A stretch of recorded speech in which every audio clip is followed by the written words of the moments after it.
Hey, Crime Salad listeners. Welcome back to another episode of Crime Salad, where we talk true crime. My name is Ashley. And I'm Ricky.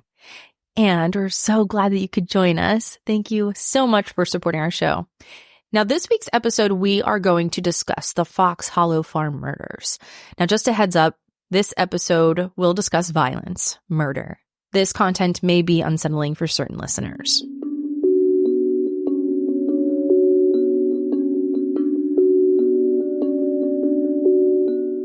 So this story takes us to Westfield, Indiana. And there lived the Baumeister family, who appeared to be just your average well-off family. Herbert Richard Baumeister was one of 4 children, and he was the oldest. He was born on April 7th, 1947. His father, Dr. Herbert E. Baumeister, was an anesthesiologist, and his mother, Elizabeth Baumeister, was a homemaker. They provided a loving home with the essentials. However, Herbert, or Herb, as he was called often, had early signs of troubled behavior, and it was often believed that his behavior was a red flag for what was about to come. From a young age, Herb had what was described as a disturbing fascination with death and decay. And it was to an alarming point, like we're talking playing with dead animals. All right. That's pretty dark. Yeah. Now, he did struggle a little socially. It was difficult for him to form relationships. So for the first few years, he was very isolated. I mean, maybe his morbid curiosity pushed his peers away. And then there was his strange behavior at school. He would display disruptive behavior, such as urinating on the teacher's desk and placing a dead crow on another's. So behavior that you wouldn't normally see. Yeah, it's pretty odd. Now, these behaviors caused his father to become concerned. And during his teenage years, Herb was diagnosed with schizophrenia. Despite that diagnosis, he never received the necessary treatment that could have possibly helped manage his condition. This was around the early mid-1960s. So just keep that in mind. Patients could be placed in a psychiatric hospital, often for extended periods of time. And there were also various treatments like psychotherapy, electroconvulsive therapy, and the early use of antipsychotic medications. Right. So it's nothing like it is today. Right. And what I did find interesting, too, was during this time, there were many institutions that were overcrowded and underfunded, which led to poor living conditions. So sometimes these treatments were harsh, and patients, they didn't seem to have a lot of say in their care. Honestly, though, with the father being involved in medicine and not letting him get the treatment that he probably needed was probably just because of his knowledge of the industry in general. That's a good assumption because, like you said, he was in the medical field. I didn't find anything as to why he didn't receive treatment. However, living with this condition, it didn't stop him from graduating high school and attempting to go to college. So in his early 20s, he lived on his own, and he enrolled at Indiana University. But it was a struggle for him to fit in and to focus on schoolwork, so he dropped out, and he took a series of jobs. He worked at the Indianapolis Star, which is a newspaper company, and was also a clerk at the Bureau of Motor Vehicles. Despite showing initial promise in these roles, his unpredictable behavior and instability to get along with coworkers often led to him leaving those jobs or getting fired. I'm curious for the jobs that he was fired, like what happened? So I did find that he urinated on a letter addressed to the governor.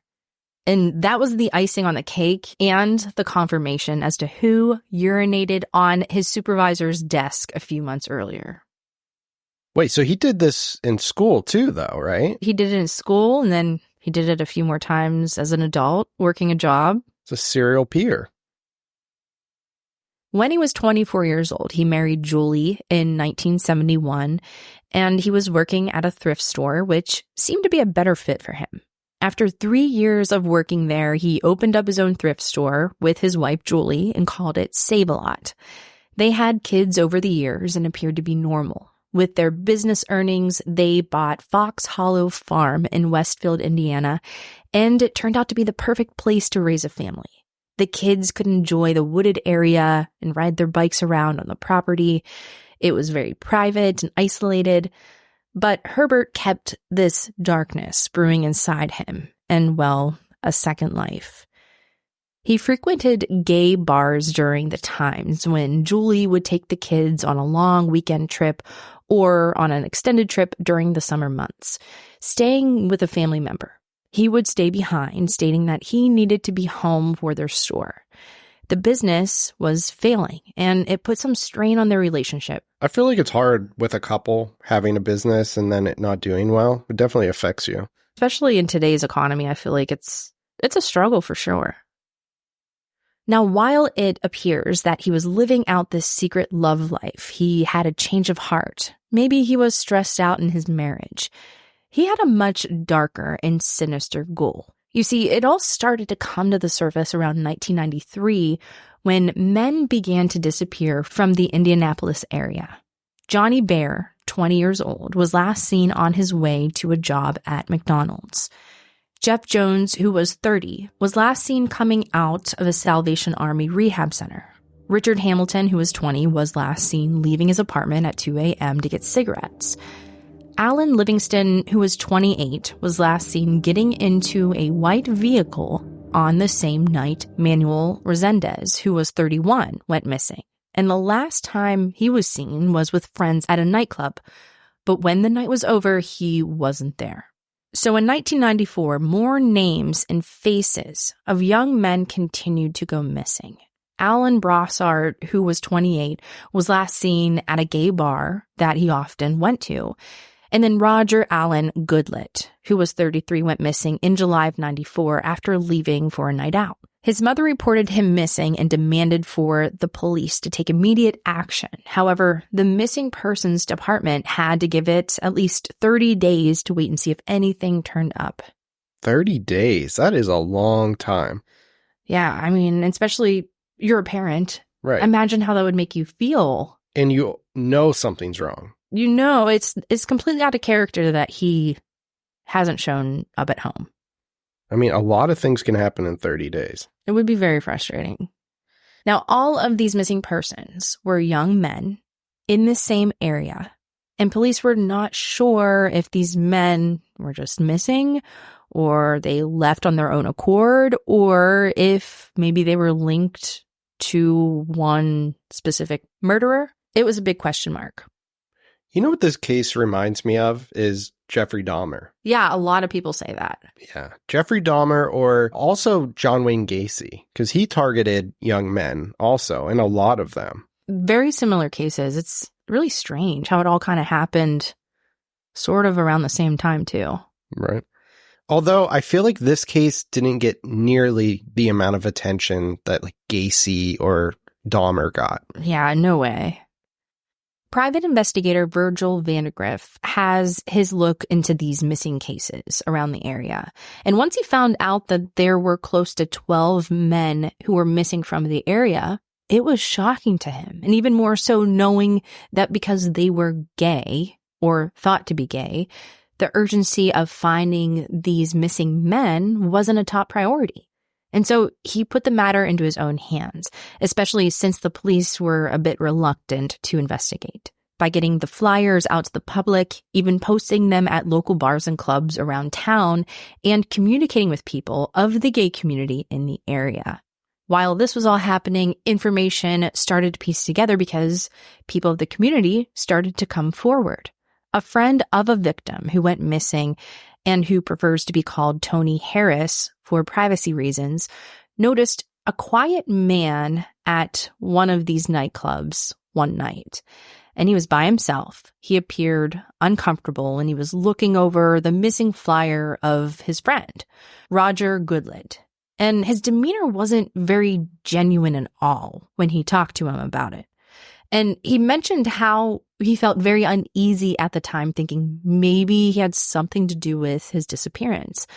So he continued to have this conversation with him, and soon enough, he was invited over to his place. He went by the name Brian Smart and explained to Tony that he was taking him to his employer's home where he has a pool, and they can sit by the pool and have some drinks and talk more. When they approached the house was in a secluded area, and when they got inside, it was noticeably dusty and dirty, and there were mannequins everywhere, dressed up, posing around the house. He told him that the owner didn't want to be alone. Herbert took him to the pool house on the property where Tony was standing in the pool. Herbert got on the topic of what his interests are, and the next thing Tony knows is a hose is wrapped around his neck. Now, he didn't attack him, but he only kind of playfully put it around his neck and asked if this was something that he was into. Oh, so like a sexual thing. Yeah. So Herbert, in a convincing manner, mentioned that that's what he's into. He's into choking and strangling, and even asked Tony if he could do that for him.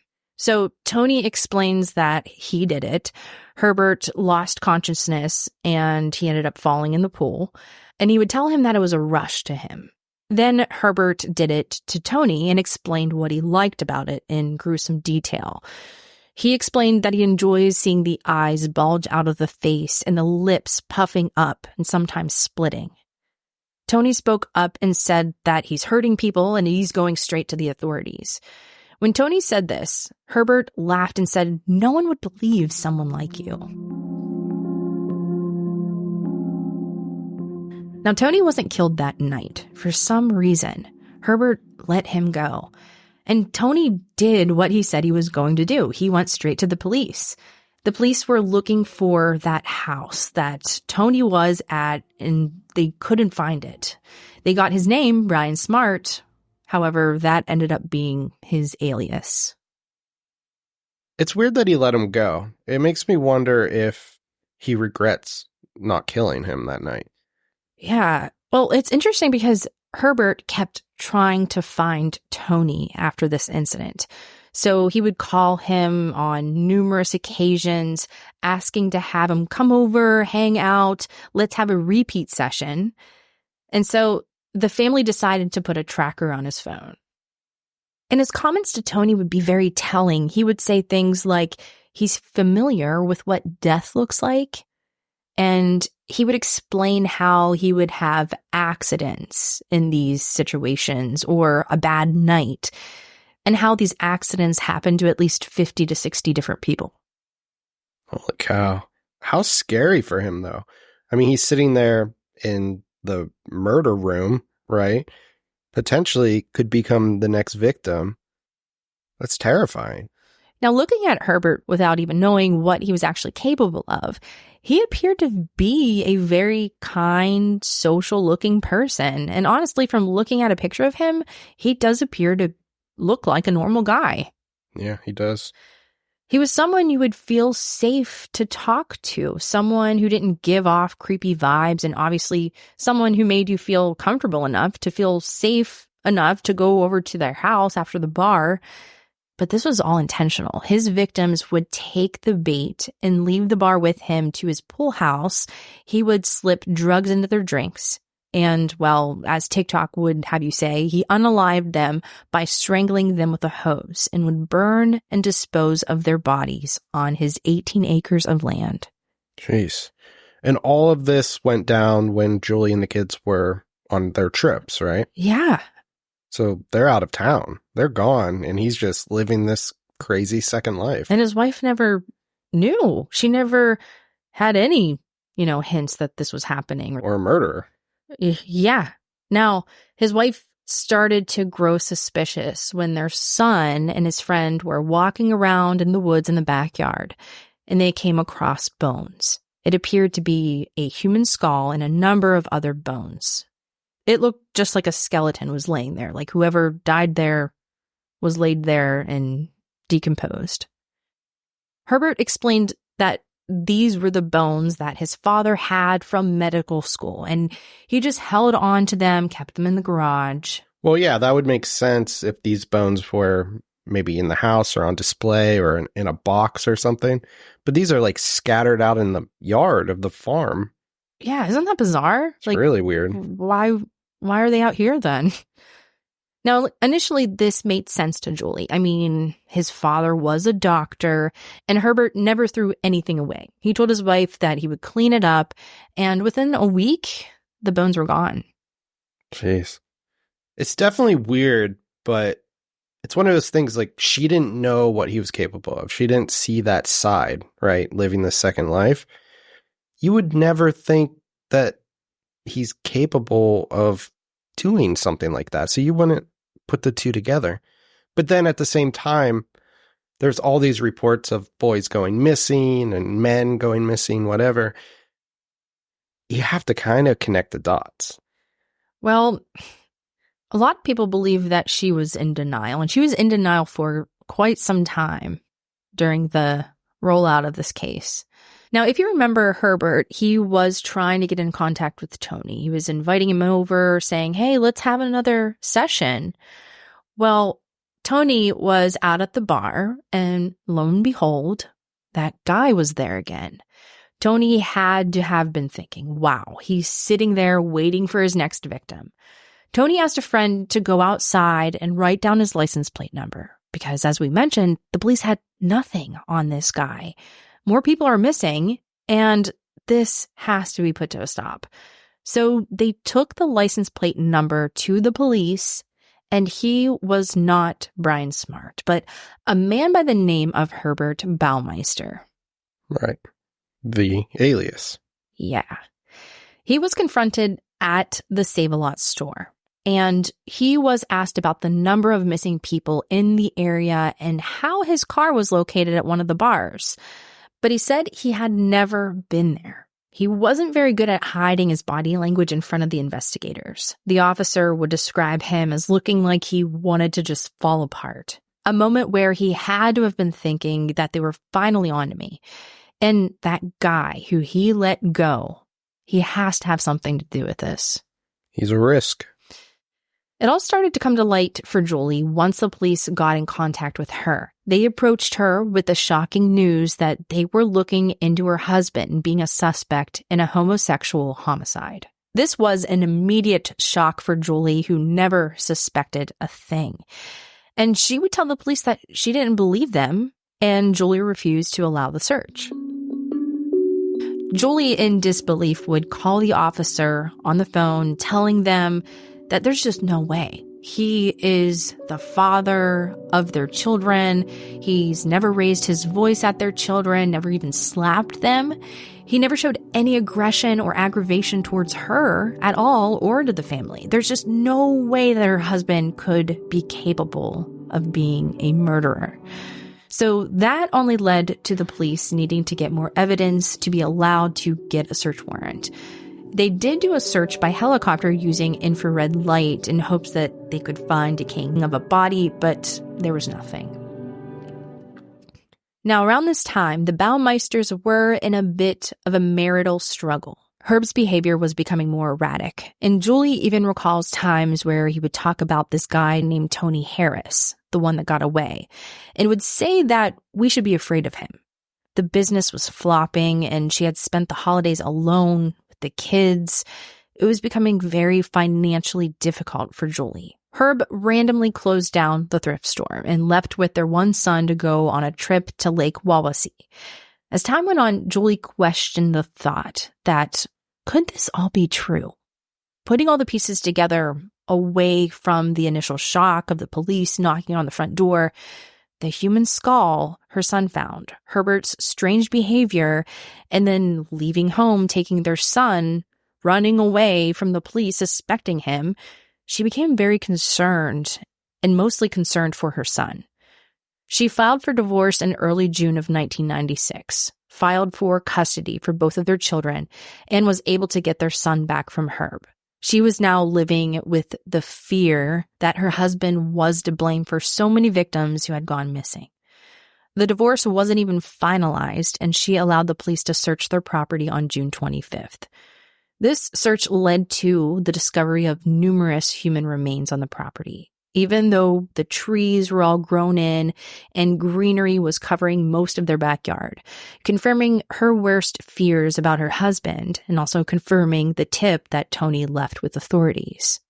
It's crazy. Human bones kept being found on the property. Dig after dig, bone after bone. And the number kept growing. Dental records confirmed the identity of at least 4 victims that were known to be missing: Roger Goodlett, Stephen Hale, Manuel Resendez, and Richard Hamilton. During the investigation, they actually found over 10,000 bone fragments, all that were tested and confirmed to be human. Wow. Yeah, and are currently still being pieced together. These bone fragments were found in the backyard where they appeared to be burned and crushed. Now, as we mentioned, Herb was left. He was gone. He had their son with them. She hasn't heard from him. So the police began to search for Herb. They eventually get notified when he was found at a public park in Canada, and he had committed suicide by a self-inflicted gunshot wound. He left a note explaining the financial struggles, the flopping business, the marital problems, but never once did he mention that he had murdered anyone. So he took the coward way out and took it all to the grave. Yep. And his last words on that note were, "I'm going to make a peanut butter sandwich and go to sleep." Interesting. So we can probably assume here that he heard the news that the remains were found, and he most likely shot himself for that reason. Possibly.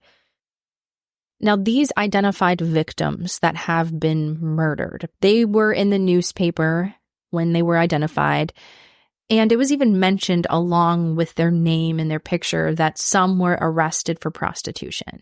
Wow. Is that necessary?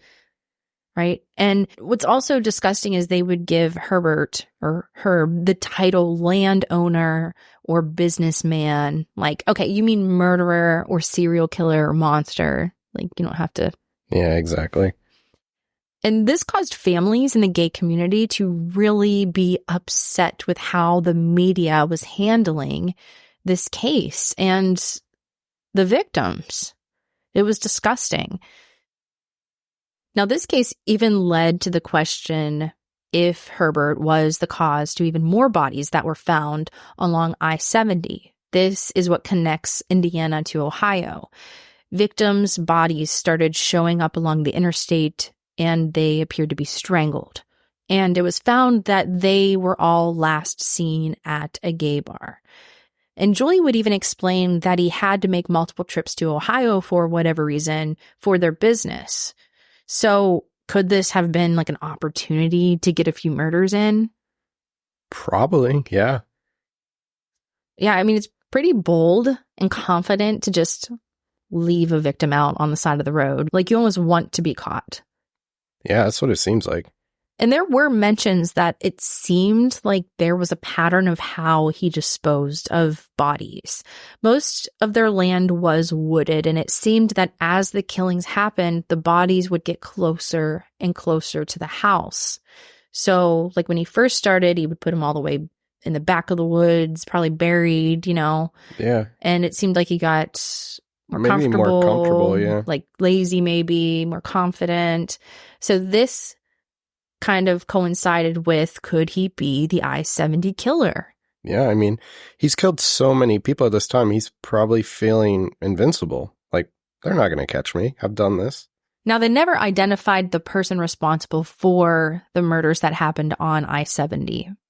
But, you know, it kind of makes sense. Like the gay bars, the young men, they were all like 20, 30 years old. Well, it seemed like the police didn't really even care to look into these murders, at least more than surface level, being that they were gay. Yeah. The case of Herbert Baumeister, a suspected serial killer who preyed on young gay men in the 1990s, continues to unfold decades after his death. Because many of the remains were found burnt and crushed, this investigation continues to be challenging. Recent advancements in forensic technology have led to the identification of more of his victims, bringing some closure to the families. As of today, they have positively identified 12 suspected victims. That's great, but there's so many more. Yeah, I mean, I saw that in a college in Indiana, there's just cases and boxes of remains that are just sitting on a shelf. It's nuts. So hopefully more victims get identified. Now, in 2023, Jeffrey Jones, who went missing in 1993, was identified. Alan Livingston, who also was missing during that time, was identified in October of 2023. And Manuel Resendez was identified in January of 2024. So things are happening. Hopefully there's more to come. These discoveries were made possible through the dedicated efforts of the Hamilton County Coroner's Office and the University of Indiana, using DNA profiling techniques. And also, I got a little tea along with your crime salad if you'd like. Tea and salad? Would you like to hear it? I would. Julie has told media that she never seen Herb fully naked, and the only time they had intercourse was 3 times. He was a never nude. Never nude. Well, that wraps up this week's episode of Crime Salad. As always, thank you for joining us on this journey into the dark and often chilling world of true crime. Don't forget to subscribe and leave us a review on your favorite podcast platform. It helps us reach more true crime enthusiasts like you. And if you found this episode intriguing, please share it with a friend or a family member. For sure. That helps so much. Yeah, stay safe, stay curious, and as always, remember to keep your ears and eyes open. Don't close your ears, Ricky. I'll leave them open. Because sometimes the truth is closer than you think. Also, check us out on Patreon, patreon.com/Crime Salad Podcast, where you can get ad-free listening and some behind-the-scenes stuff, and also, 30-some episodes that aren't available anymore. Yeah. Behind the cheese. Behind the cheese.